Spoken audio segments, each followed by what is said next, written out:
हमसे होता क्या है हम ठीक ठीक जान नहीं पाते, देख नहीं पाते तो जान नहीं पाते, जान नहीं पाते तो प्रयोग नहीं कर पाते। जब ठीक ठीक प्रयोग नहीं होता तो उससे हमें दुख मिलता है, जब दुख मिलता है तो फिर रोते हैं।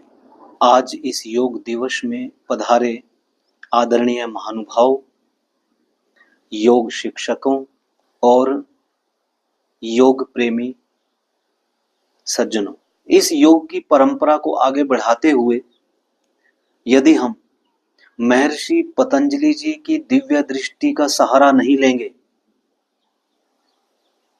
तो इस योग के विषय को ठीक ठीक जान नहीं पाते। योग एक आध्यात्मिक अनुशासन है और ये अनुशासन शरीर के अनुशासन से लेकर के मन के स्तर से होते हुए आत्मा के अनुशासन तक जाता है।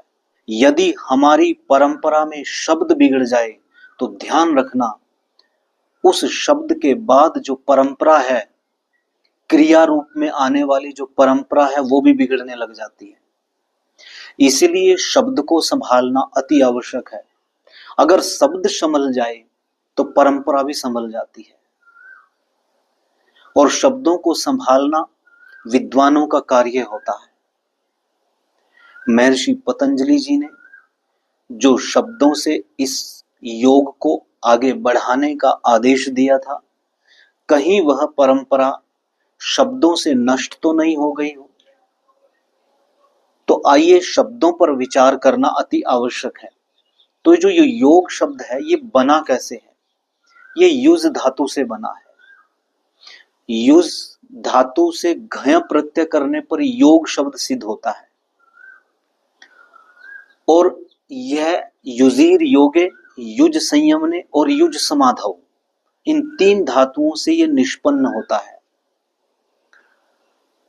तो यदि हम महर्षि पतंजलि जी के अनुसार समझने का प्रयास करें, महर्षि पतंजलि जी कहते हैं कि जब हम किसी पदार्थ को ठीक ठीक देख नहीं पा रहे हैं तो उसको ठीक ठीक जान भी नहीं पाएंगे, और जब हम उसको ठीक ठीक जान नहीं पाएंगे तो उसका प्रयोग भी ठीक ठीक नहीं ले पाएंगे।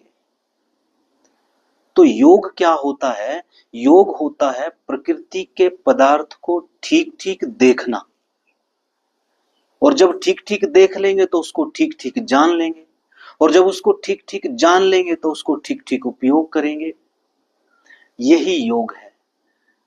जब हम इस प्रकार से प्रत्येक प्रकृति के पदार्थ को ठीक ठीक जान लेते हैं, और इसमें केवल जड़ वस्तुएं ही नहीं होती, इसमें चेतन भी होते हैं, व्यक्ति भी होते हैं। जब हम उस व्यक्ति के व्यवहार को ठीक ठीक देख नहीं पाते हैं, जब उसके व्यवहार को ठीक ठीक देख नहीं पाते तो ठीक ठीक जान नहीं पाते। जब ठीक ठीक जान नहीं पाते तो तब हम उसका जो प्रयोग कर लेते हैं तो वो हमारे लिए दुखदाई होता है। योग कहता है प्रकृति के जितने भी जड़ और चेतन पदार्थ हैं उनको ठीक ठीक देखना, ठीक ठीक जानना और ठीक ठीक उनका प्रयोग करना, ये योग से ही संभव हो सकता है। तो इसी का नाम समाधि है। समाधि होता है समाधान, सॉल्यूशन। एक पदार्थ को हमने देखा, पहले उसको ध्यान से देखा, जब उसको ध्यान से देखा तो ज्ञान उत्पन्न होगा।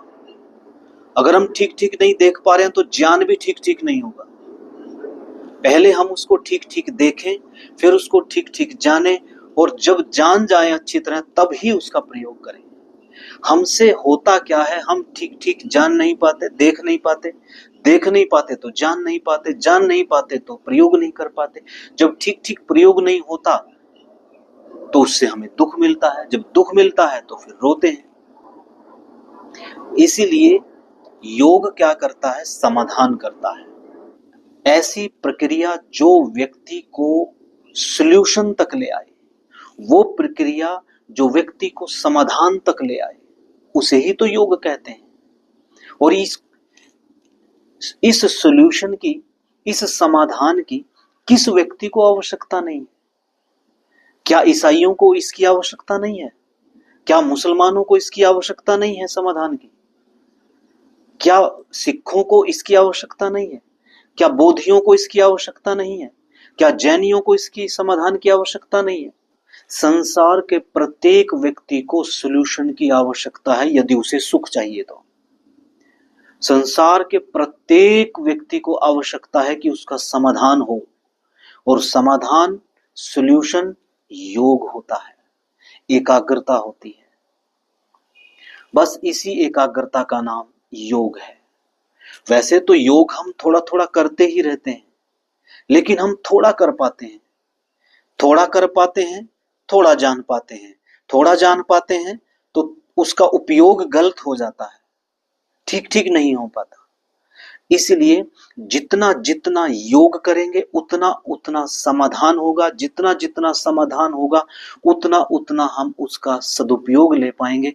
अन्यथा दुरुपयोग करके हम लोग दुख उठाते हैं, भारी दुख उठाते हैं।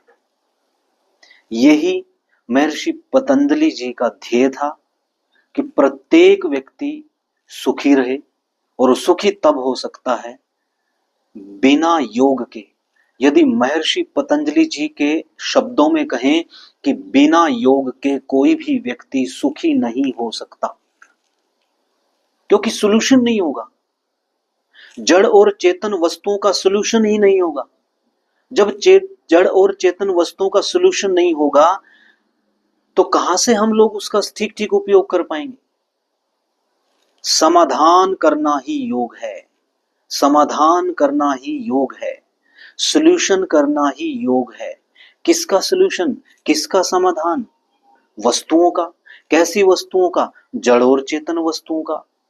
क्योंकि हम जड़ और चेतन वस्तुओं के आधार पर ही तो सारा व्यवहार करते हैं। परंतु जो हमारा व्यवहार वर्तमान में चल रहा है वो ठीक ठीक देखे बिना चल रहा है। हम ठीक ठीक दर्शन नहीं कर पा रहे हैं। जब ठीक ठीक दर्शन नहीं कर पा रहे हैं तो ठीक ठीक ज्ञान भी नहीं हो रहा है।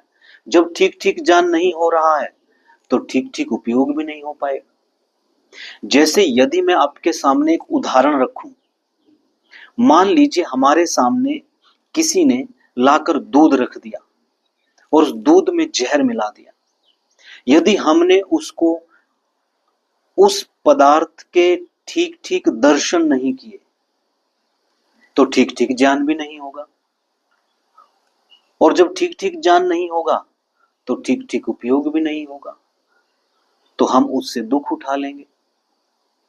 बस यही सारे प्रकृति के पदार्थों का है, चाहे वो जड़ हो चाहे वो चेतन हो। ऐसे ही चेतनों पर भी यह आधारित हो जाता है।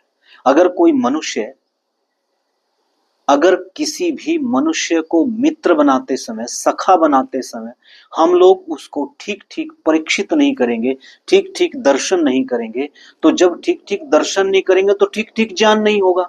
जब ठीक ठीक ज्ञान नहीं होगा तो उसका हम जब उपयोग करेंगे तो हमारे लिए दुखदाई होगा। तो योग सारे धरती की मनुष्यों के लिए समाधान एक ही है, योग।